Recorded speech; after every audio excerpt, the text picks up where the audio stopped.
Hoje eu quero falar sobre confiar em Deus quando você não entende. Uma coisa é confiar em Deus por alguma coisa. Este lugar está cheio de pessoas hoje e muitas pessoas assistindo pela TV estão confiando em Deus por alguma coisa.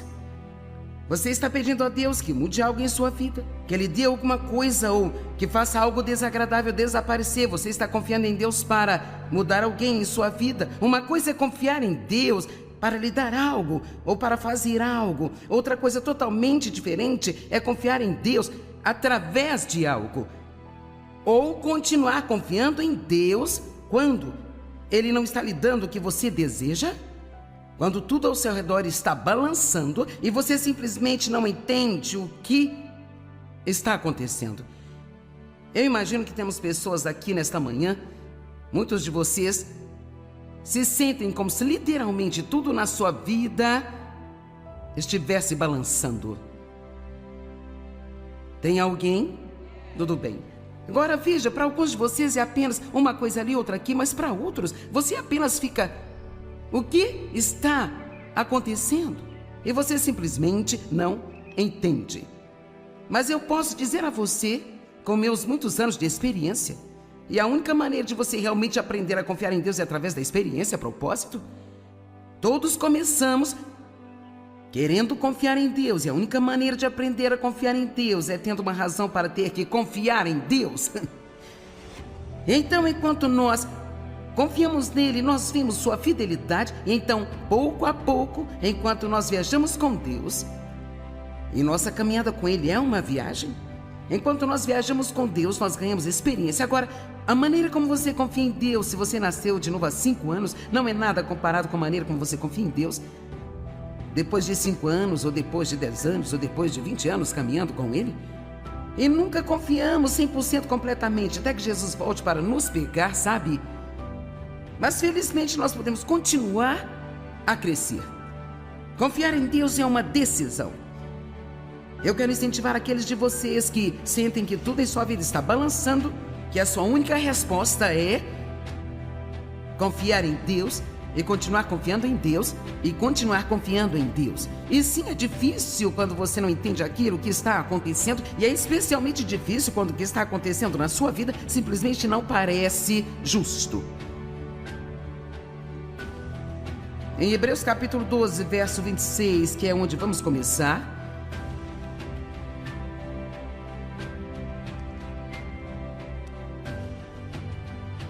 fala sobre como Deus abala as coisas em nossas vidas, até que apenas aquelas coisas que não podem ser abaladas permaneçam.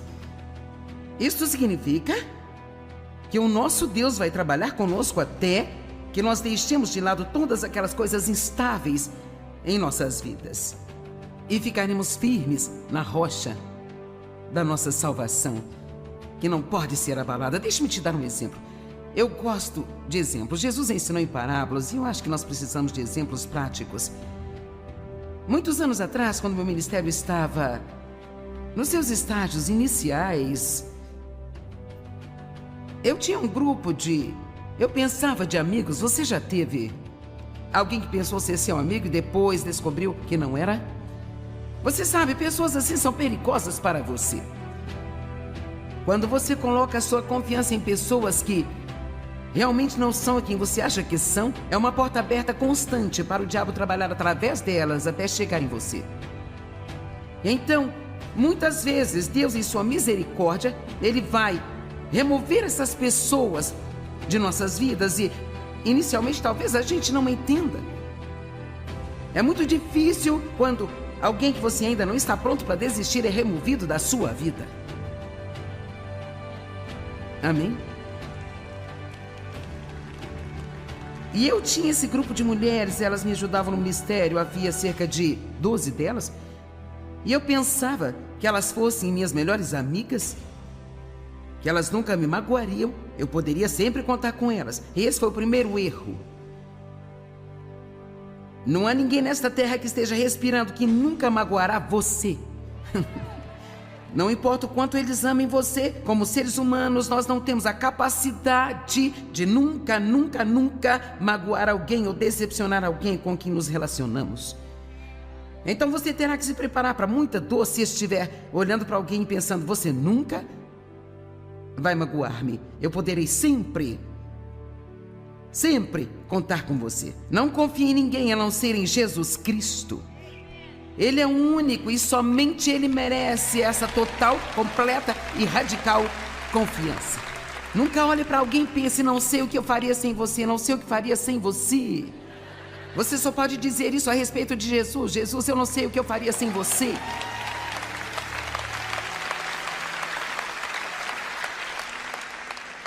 E assim, para resumir a longa história, eu tive um relacionamento com essas senhoras por um longo tempo. Estávamos nos divertindo, apenas nos divertindo, sendo, eu acho que realmente brincando de estar no ministério nesse tempo. E eu não sei dizer exatamente o que aconteceu. Eu sei agora que foi Deus revelando as fraquezas dela, sabe? Não que eu não tivesse muitas fraquezas, eu tinha, mas Deus iria me promover a novos níveis no ministério. Ele tinha um plano para a minha vida e eu não podia levar essas pessoas comigo. Você sabe, sempre que ônibus para alguém tem que descer dele.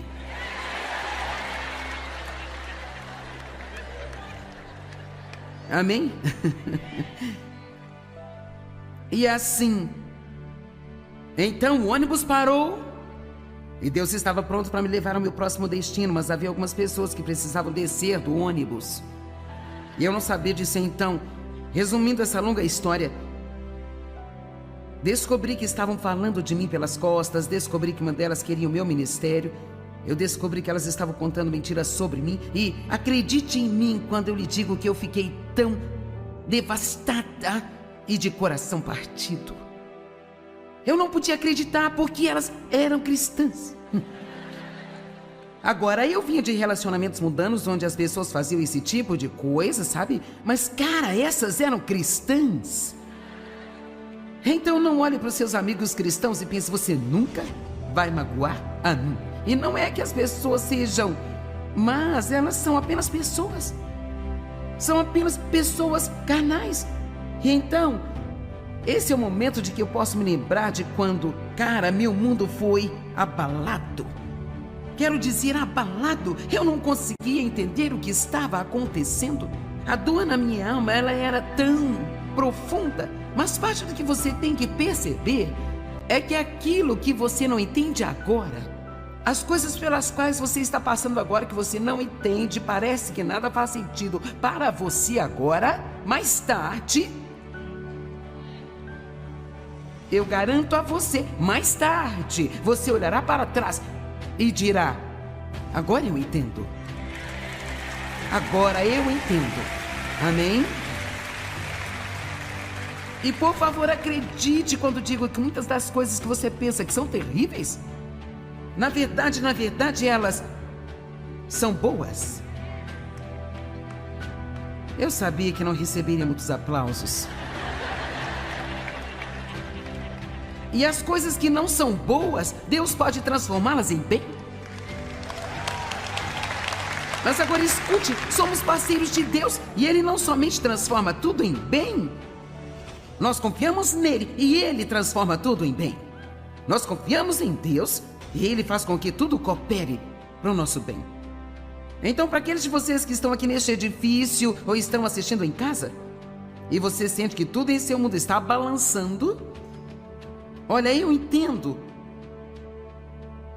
o que você está passando, mas posso dizer-lhe que muitas das coisas que estão balançando são coisas de que você realmente não precisa delas em sua vida. Então são coisas estáveis e Deus vai dar a você algo que é estável, que é mais dele. Sabia que quanto menos de outras coisas você tem, mais Deus tem espaço em sua vida? Lembro-me de gemer uma vez: ó Deus, simplesmente não tem mais ninguém além de você. Pobre Joyce, presa com Deus, isso não é tão terrível. Tudo bem, verso 26. Então no Monte Sinai, a sua voz abalou a terra. Mas nesse tempo agora Ele promete: uma vez mais eu agitarei e farei tremer não só a terra, mas também o estrelado céu. Agora esta expressão ainda uma vez indica a emoção final e a transformação de tudo que pode ser abalado. Isto é,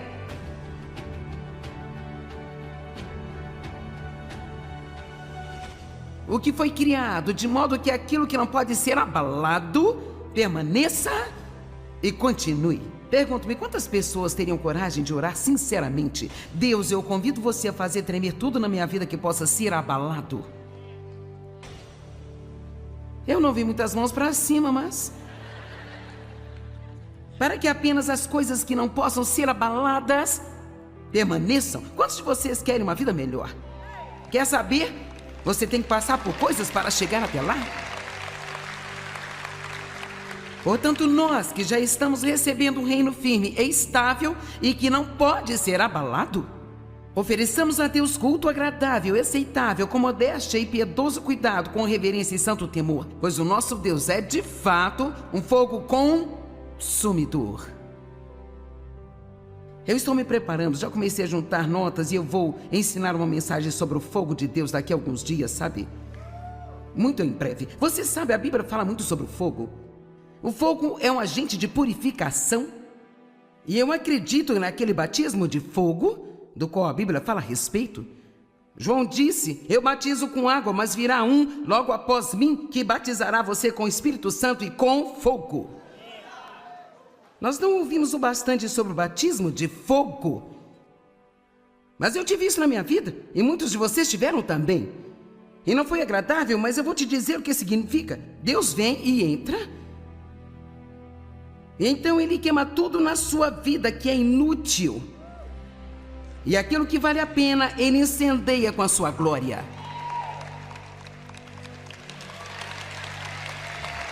Eu vou dizer mais uma vez, porque você está me olhando de olhos arregalados. Por que iríamos querer ficar com coisas inúteis? Eu não sei, você tem alguma atitude ruim que poderia ser queimada? Não, você não tem, tenho certeza.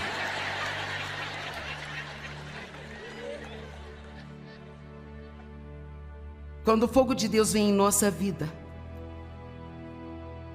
nós cantamos canções, ó Deus, envia o fogo.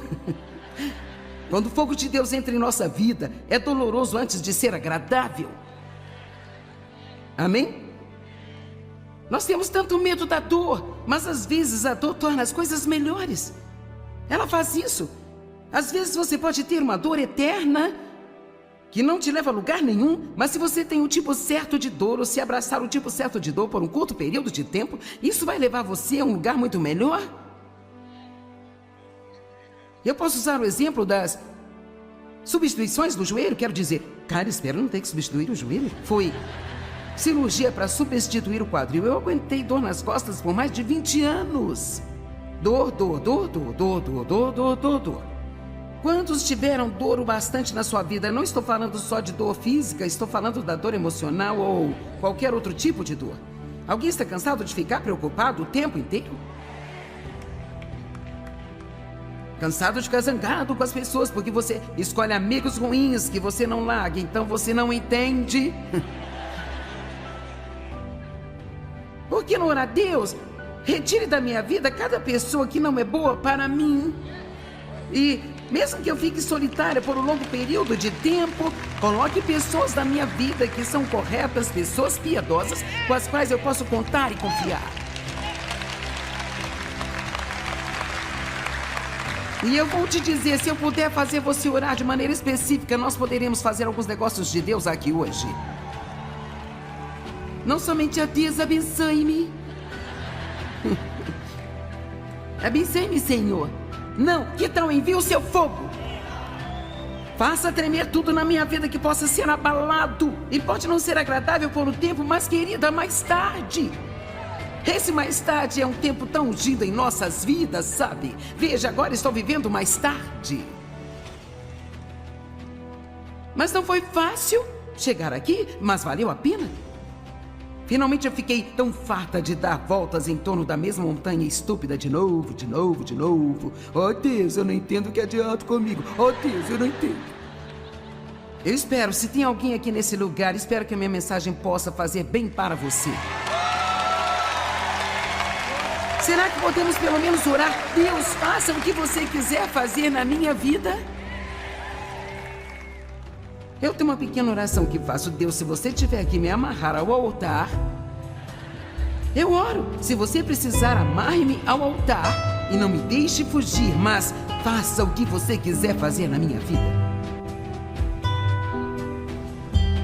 Agora,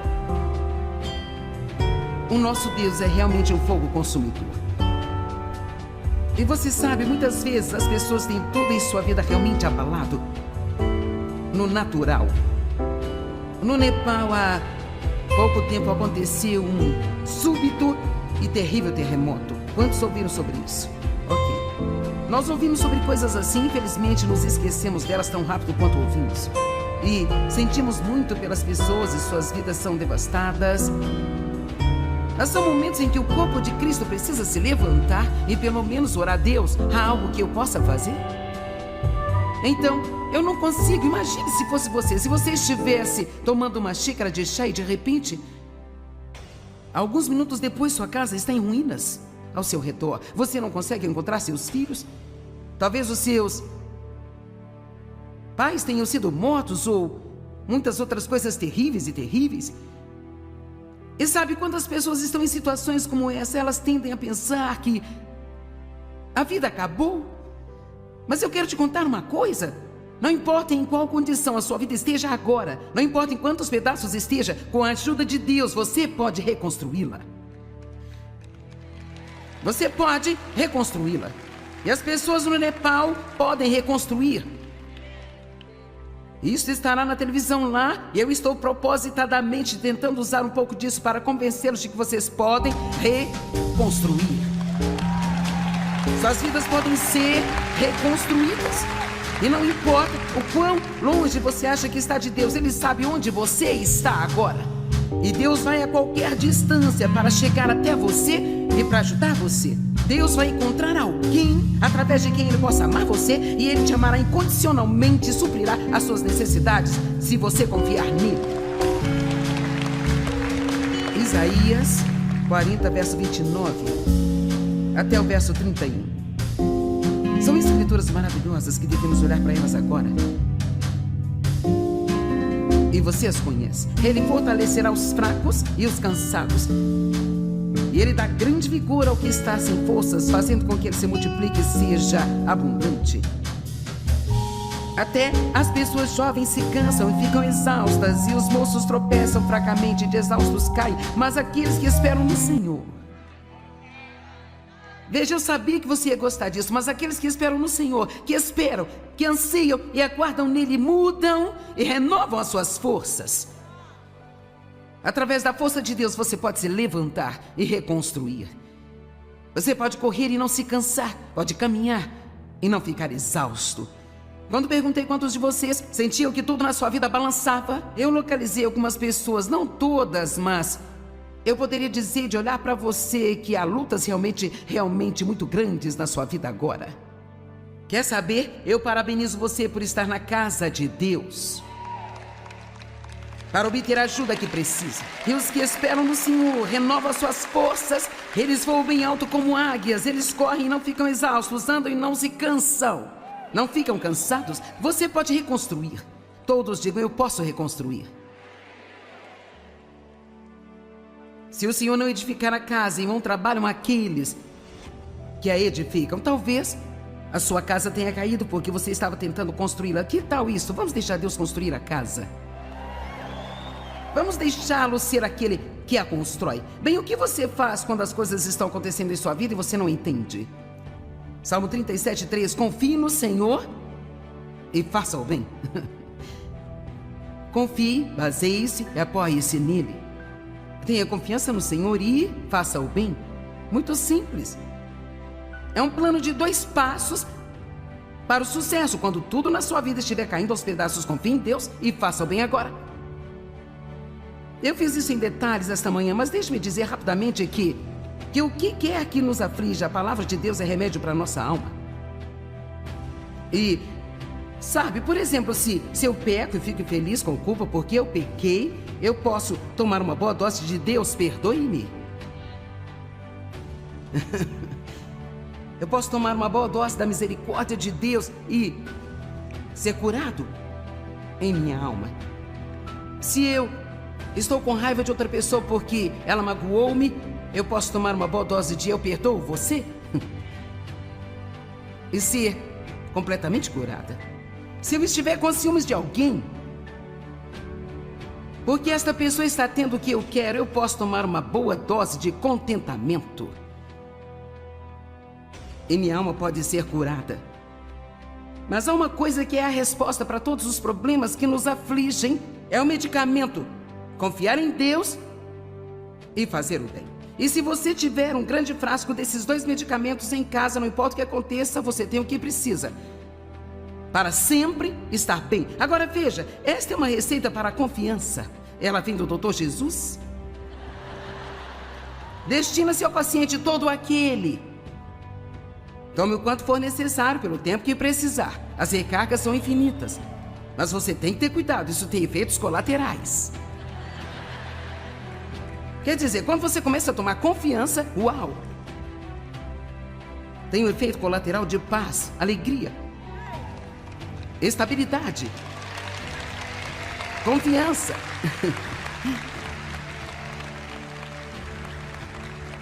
Uma vida melhor. Então, se você combiná-los com alguns fazer o bem, veja, eu acho que muitas vezes pensamos, bem, eu estou confiando em Deus, mas o que você está fazendo? Enquanto você confia em Deus, você está semeando algumas boas sementes na vida de uma outra pessoa e acreditando que mesmo que você não consiga solucionar seu problema, você ainda pode ajudar alguém. E ao fazê-lo, você está semeando uma semente que irá trazer uma colheita em sua vida. E mesmo em algo assim tão devastador como aquele terremoto no Nepal, eu iria lá e pregaria a mesma mensagem que eu estou pregando para você, porque não importa o quão mal você esteja, você sempre pode encontrar alguma coisa para fazer para outra pessoa, e nada deixa o diabo mais nervoso do que quando ele está jogando o seu melhor e maior problema em você. Você dizer, eu vou confiar em Deus e eu vou ajudar outra pessoa. Bom, Deus nos oferece a oportunidade de confiar nele. Que privilégio nós temos! Às vezes é desafiador porque talvez não estejamos entendendo o que acontece em nossas vidas ou porque uma resposta demora tanto.